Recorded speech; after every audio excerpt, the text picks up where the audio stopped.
pada pembahasan awal ini, saya akan membahas tentang indikator sumber penjelasan singkat. Pertama, indikator menurut ahli autentisitas penilaian. Sumbernya Huygens 2021 sama Muller 2022. Penjelasannya, penilaian harus merefleksikan situasi nyata yang relevan dengan kehidupan siswa. Di instrumennya ini ada di butir soal nomor 1 dan nomor 2. Yang kedua, berbasis tugas dan proyek, task-based learning. Sumbernya itu dari Brockari 2021, Trilling and Fadel 2020. Penjelasan singkatnya, penilaian dilakukan melalui tugas atau proyek yang menuntut siswa menunjukkan kinerja nyata. Instrumennya ini ada di butir soal nomor 3 dan nomor 4. Yang ketiga, kejelasan kriteria dan rubrik penilaian. Sumbernya itu dari Andrade 2022, Nico dan Bokhari 2020. Penjelasan singkatnya itu, penilaian harus memiliki kriteria yang jelas, objektif, dan dilakukan siswa. Pada instrumennya ini ada di butir soal nomor 5 dan nomor 6. Yang keempat, integrasi pengetahuan, keterampilan, dan sikap. Sumbernya itu dari Marzano 2021 dan Popham 2020. Penjelasan singkatnya itu asesmen kinerja melalui kemampuan siswa secara menyeluruh, kognitif, efektif, dan psikomotor. Instrumennya ini ada di butir soal nomor 7 dan 8. Yang kelima, yang terakhir ada umpan balik dan refleksi. Sumbernya itu dari Hettel dan Tim Perley 2021, Black and William 2022. Penjelasan singkatnya itu asesmen harus memberikan umpan balik konstruktif agar siswa dapat memperbaiki kinerjanya. Nah, instrumennya ini ada di butir soal nomor 9 dan 10.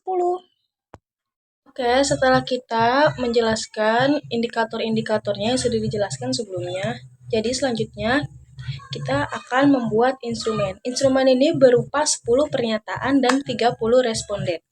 Jadi instrumen yang pertama itu, tugas yang diberikan guru mencerminkan situasi nyata yang saya alami di kehidupan sehari-hari.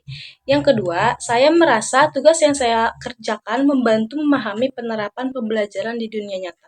Yang ketiga, proyek yang diberikan menantang kemampuan saya dalam berpikir kritis.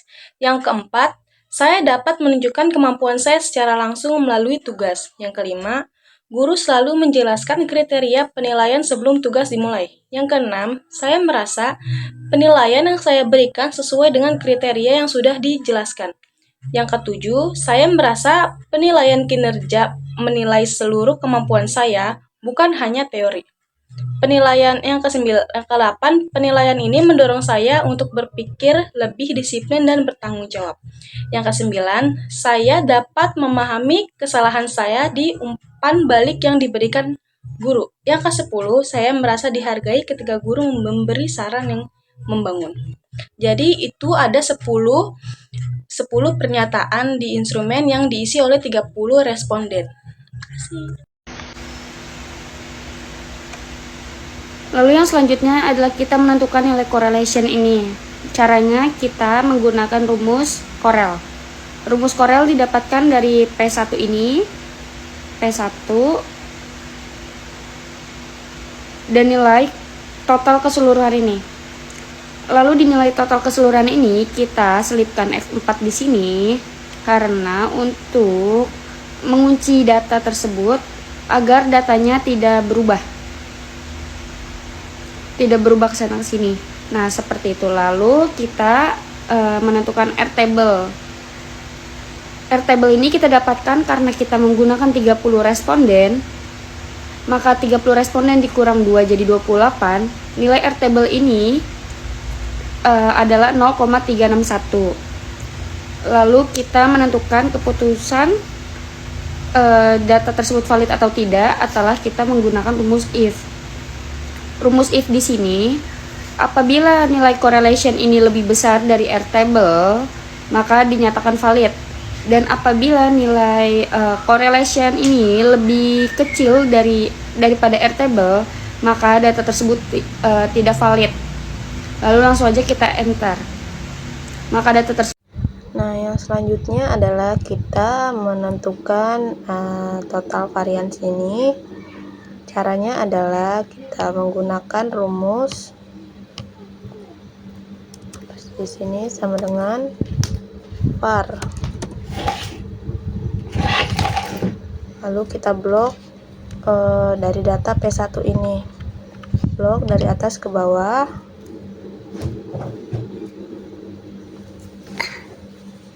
Lalu pencet enter. Lalu kita tinggal tarik ke samping karena kita menggunakan rumus, jadi kita langsung aja tinggal tarik ke samping, otomatis dia akan keluar datanya. Lalu untuk menentukan jumlah variabel ini, jumlah varian, salah, ini jumlah varian. Caranya adalah kita menggunakan rumus sum. Kita tarik data dari sini sampai ke ujung sini, lalu kita pencet enter. Setelah itu ini varian total. Karena ini varian total itu adalah keseluruhan dari total yang di sini, total yang ini, total ini semua. Kita tinggal klik di sini sama dengan, lalu pencet ini, klik enter. Nah, selanjutnya adalah kita menentukan keputusannya itu reliable. Lalu yang selanjutnya adalah kita menentukan data tersebut reliable atau tidak. Nah, di sini kita menggunakan rumus if. Apabila data ini, tabel ini tidak lebih kecil daripada 0,6, maka 0,60 maka tidak reliable. Nah, jika lebih besar daripada 0,60 maka reliable. Nah, karena di sini belum ada datanya, caranya adalah menggunakan rumus seperti ini, sama dengan buka kurung 9 ini dibagi 8, tutup kurung, dikali buka kurung lagi 1 dikurang ini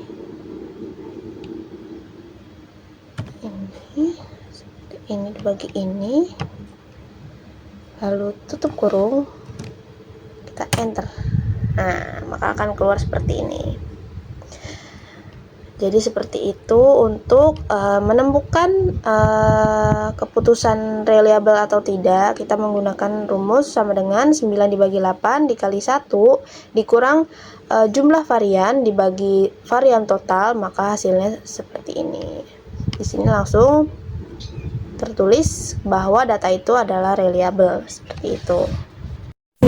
Jadi, tabel ini tuh menyajikan hasil analisis validitas dan reliabilitas soal persepsi siswa.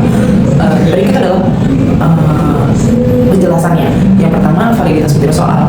Garis yang correlation menunjukkan koefisien korelasi antara skor setiap jawab soal dengan skor total. Nilai korelasi ini berkisar antara 0,4534 hingga 0,8883. Terus yang baris R table menunjukkan nilai kritis untuk uji validitas dengan tingkat signifikansi tertentu. Kemungkinannya itu 5%. Dalam kasus ini nilai R table adalah 0,361. Dan yang baris keputusan menunjukkan status validitas setiap butir soal jika nilai korelasi atau baris correlation lebih besar dari nilai R table yang 0,36 ini, maka butir soal tersebut dinyatakan valid. Dari tabel semua butir soal P1 hingga P10 dinyatakan valid. Yang kemudian reliabilitas instrumennya, yang nilai varian total adalah 15, 0,5/1 yang nilai jumlah variabel ini kemungkinan merujuk pada varian serentak butir adalah 3,1253. Kemudian yang nilai keputusan untuk reliabilitas adalah 0,8877. Nilai ini kemungkinan adalah koefisiens Cronbach alpha yang digunakan untuk mengukur reliabilitas internal suatu instrumen. Jadi secara umum, nilai Cronbach alpha di atas 0,7 dianggap reliable. Dalam kasus ini, dengan nilai 0,8877, instrumen tersebut dinyatakan reliable atau valid. Maka dari itu, berdasarkan hasil analisis semua butir soal persepsi siswa yang diuji dinyatakan valid. Selain itu, instrumen secara keseluruhan juga reliable, yang berarti instrumen ini konsisten dalam mengukur persepsi siswa.